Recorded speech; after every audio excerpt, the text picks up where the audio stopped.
Alright guys, moving on to practice test 2 lab 11, so 30.11. In the introduction to programming in Python D335, the task says create a solution that accepts a string input representing a grocery store item and an integer input identifying the number of items purchased on a recent visit. The following dictionary purchase list available items, the key, and the cost per item. So purchase, bananas, blah blah blah. Additionally, if fewer than 10 items are purchased, the price is the full cost item. If between 10 and 20 items, inclusive, are purchased, the purchase gets a 5% discount. If 21 or more items are purchased, they get a 10% discount. Output the chosen item and total purchase cost to 2 decimal places. So we're going to do that semicolon dot 2f in the print thing, so that way it keeps it to this clean 79, or if you scroll down, so that way it keeps it to like, and not that. Alright, let's go ahead and get the auto typed stuff in there, the pre-typed.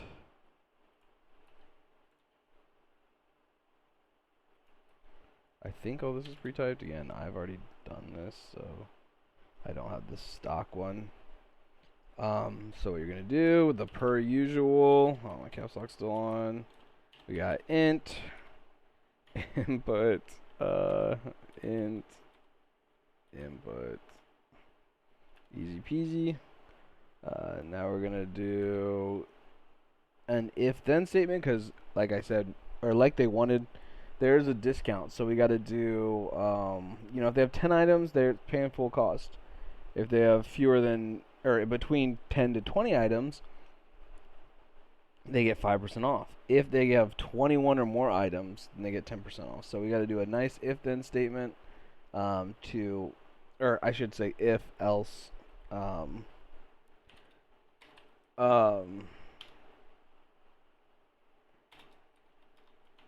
to kind of set this up so that way they can get their discount.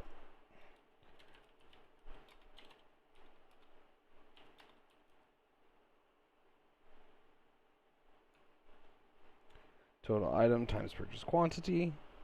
Yeah, so obviously no discount here, so we just have the total equals purchase item times the quantity. So if they get 10 items or 9 items, then it's going to be the purchase price times the amount. So now we're going to go elif 10 is greater than, or yeah, greater than, no, less than or equal to quantity, less than or equal to 20. Sorry to think about it. I do the greater than left hand with like, or less than with my left hand, because less than, my left hand's weaker than my right hand. My right hand is more dominant, so I make this shape with my right hand, and I make this shape with my left hand, because I mean, you don't have to turn them out or turn them any direction. It's just my left hand is weaker, so less than. My right hand is greater or stronger, so greater than. That's just a tip to remember it. I don't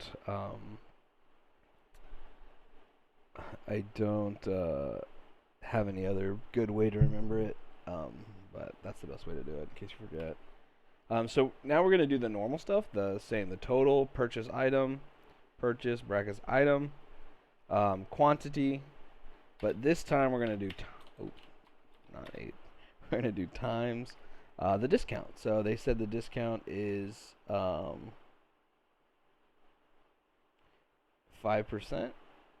So we're going to do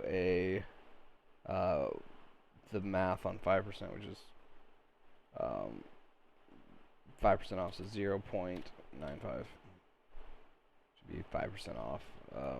There's probably another way to write that.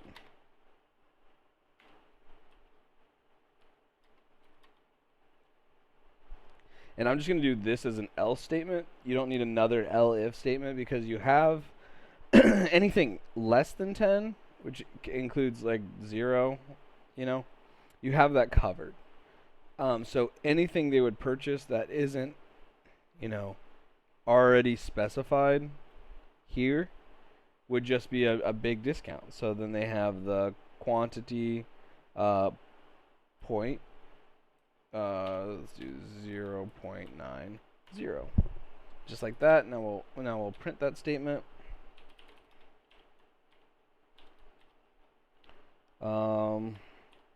Quantity, because they just want it to output as in the quantity.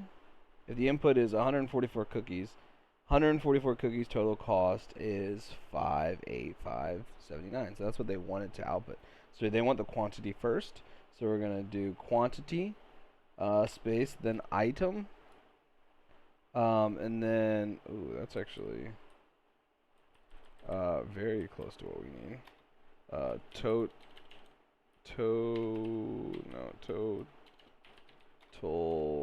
cost, and we have total cost, or they want cash here because they wanted to output as if it's they wanted to output as 144 cookies, the total cost, and then total cost. So, but they only want that total to 2f, 0.2f. So this makes it that 0.2 decimal places. Actually, got to type all that. So that looks good. Got our quotes and everything. Our cash sign. They do want the $sign in front of this total. So yeah. All right, let's run that. Let's try with their first example, which is 12 bananas, or enter item to purchase. Bananas. And then, okay, well, let's try this again. Run 2. Ooh, okay, maybe we didn't do this right. This is not gonna be right. It's a string. I should have known because I wasn't paying attention. Alright, so let's run this again. Stop and rerun. The item's got to be a name, so bananas item 2. Oh, we did 23. Let's try this again. Bananas 2. Total cost is 370. Let's see if that's right. Oh, freak. It's 12. Bananas. Sorry, guys. I'm just having a day with it. Bananas total cost is 21.09. Now I recommend once you've done this, there's a settings icon to reset the lab to template, and then just keep doing it over and over again until that muscle memory is, until that's in your head. Because what I did was I saved all the code I written and on a Google sheet, and I just keep recoding it to where I get in the habit of knowing what to do in this situation. So that's it.